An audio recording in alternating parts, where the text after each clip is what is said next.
Assalamu alaikum wa rahmatullahi wa barakatuh. Alhamdulillahi rabbil alamin, wala aqibatun lil muttaqin, wala udwana illa ala dhalimin, amma ba'd. Baada ya kumshukuru Mwenyezi Mungu Subhanahu wa Ta'ala na kumtakia ziada za rehma bwana Mtume Muhammadin sallallahu alaihi wasallam, ndugu zangu, leo tunakwenda kuangalia maajabu ya mti mmoja unaitwa mtura au wengi huita mtura. Nafikiri ukienda katika maduka ya madawa ya kisunna mti huu unapatikana. Sasa wengi wanakuwa hawafahamu siri na maajabu yaliyomo katika mti huu wa mtura na nini kinasaidia katika mti huo. Kwa hiyo leo kaa na mimi inshallah uweze kupata faida hii muhimu sana, ili uweze kujisaidia wewe mwenyewe ama kumsaidia mtu mwingine kwa mti huu wa mtura. Lakini faida hizi unazipata katika chaneli yetu hii. Ndio maana nikasema kwamba yule ambaye anapita katika chaneli yetu anaangalia darasa zetu lakini bado hajasubscribe, basi asubscribe ili faida kama hizi aweze kuzipata mara kwa mara. Ni nzuri sana kuzielewa na kuzipata, kwamba kuna faida kubwa sana ambayo kwamba unakwenda kuipata. Leo tunakwenda kuangalia maajabu na siri iliyomo katika mti wa mtura. Isikilize kwa makini sana darasa hii, kwa sababu kuna faida kubwa sana utakwenda kuipata. Mti huu unabagina katika baadhi ya mikoa na baadhi ya maeneo. Sisi huku pwani tumezoea kuita mtura, lakini baadhi ya watu wengine huita mnyanya poli, wengine wanaita nyanya mwatula, wengine wanaita mtunguja. Ndogo mtura. Nafikiri mtunguja huu ni jina ambalo limezoeleka sana katika visiwa vya Zanzibar, lakini ndogo mtura. Sasa leo lillahi alhamdu tunakwenda kuelezea siri na maajabu yaliyomo katika mti huu, na hasa wale ambao wanasumbuliwa na maradhi sugu, maradhi yale ambayo kwamba mtu amehangaika sana hospitalini, katika vipimo wapi, yani amehangaika mpaka nafikia tu mtu amekata tamaa. Sasa sikiliza siri zilizomo katika mti huu na jinsi gani utakwenda kutumia mti huu kwa hali na mazingira yale ambayo kwamba wewe uliokuwa nayo. Jambo la kwanza kabisa, tunakwenda kuangalia mti huu katika mambo yafuatayo. La mwanzo kabisa, kwa mtu ambaye anasumbuliwa na sukari, nafikiri nafahamu maradhi haya yameenea, watu wengi sana wasumbua sana sukari. Basi anashauriwa mtu huyo achukue mizizi ile ya mtura, alafu aichemshe. Baada ya kuichemsha awe anatumia kunywa kikombe kimoja asubuhi, kikombe kimoja jioni. Afanye hivyo kwa muda wa siku 7 mpaka siku 11 kwa mtu ambaye mwenye tatizo la sukari.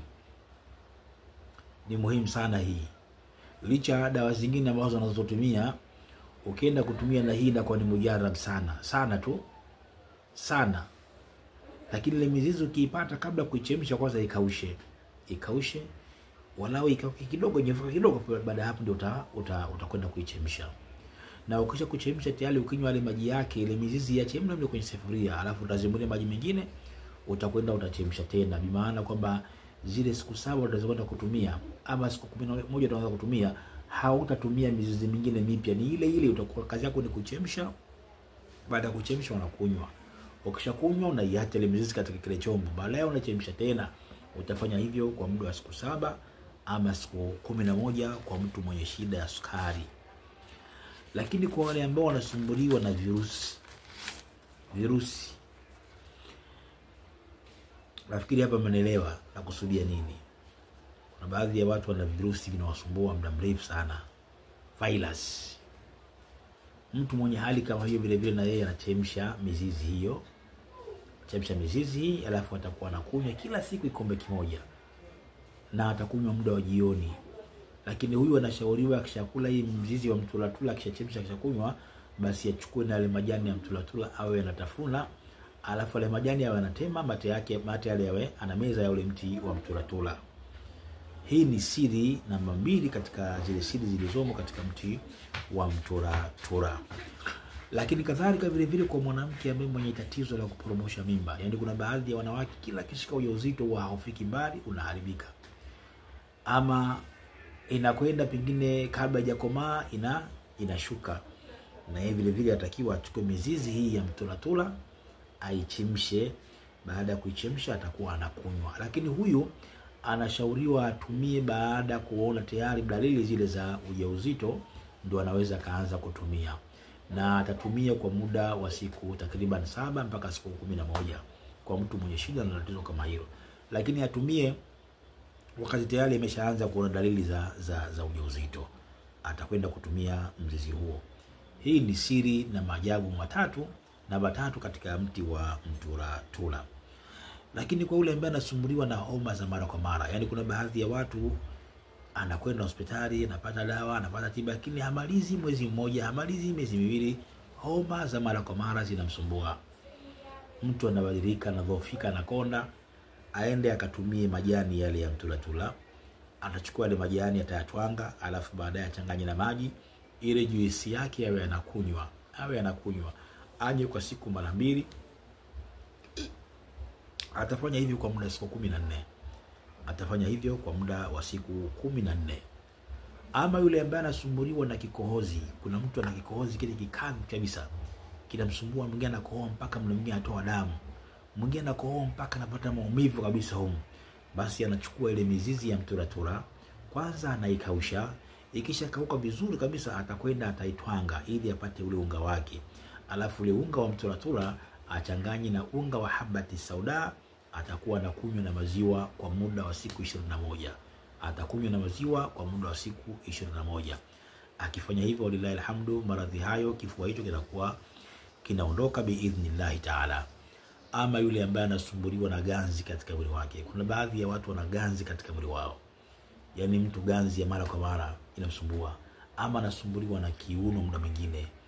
Kuna mwingine hivi akikaa chini kusimama hivi mpaka jishauri. Mwingine anasumbuliwa na viungo vyake hivi, basi anachukua hii mizizi ya mtura, anaisaga, kisha sagwa tayari, achanganye na mafuta ya habati sauda, alafu atakuwa anakunywa asubuhi na atakuwa anakunywa jioni. Bi maana kijiko kimoja asubuhi, kijiko kimoja jioni, kwa mtu mwenye hali na mazingira kama hayo ambayo tumeeleza kwa mtura. Lakini vile vile faida nyingine mti huu kwa mtu ambaye anataka sasa mtu ambaye anataka kuwasumbua wachawi, yani wachawi wasimuone, wachawi wakija wakimtafuta wasimpate kabisa, basi achukue majani ya mtura, alafu ayasage majani ya mtura. Akishasaga, achukue majani ya mtura ayakaushe, akishakausha alafu ayasage, lile vumbi lake aende akachanganye na mafuta anaipaka, kama anapaka lotion, kama anapaka mafuta kawaida, awe usiku mla kulala anajipaka mafuta hayo. Wallahi lazim wachawi hawatamuona kabisa. Atakuwa anawasumbua sana ile harufu yake, na ukiona unawasumbua ile harufu yake, yani ile harufu ikiwa unasumbua sana, utawafanya wakukimbia na kuona wewe mtu mbaya sana. Kwa hiyo watakuwa hawakusumbui tena ukienda kutumia mti huu wa mtura. Hizi ni siri ambazo ninakueleza siku ya leo, nakupa zikamate, zishike, nenda kazifanye kazi, itakusaidia sana hizi. Itakusaidia sana. Na hapa nitoe namba yangu ya mawasiliano kwa wale ambao wanakuwa na message za faragha, wanakuwa na message za siri, basi mtatumia namba hii ya 0793 052 052 0793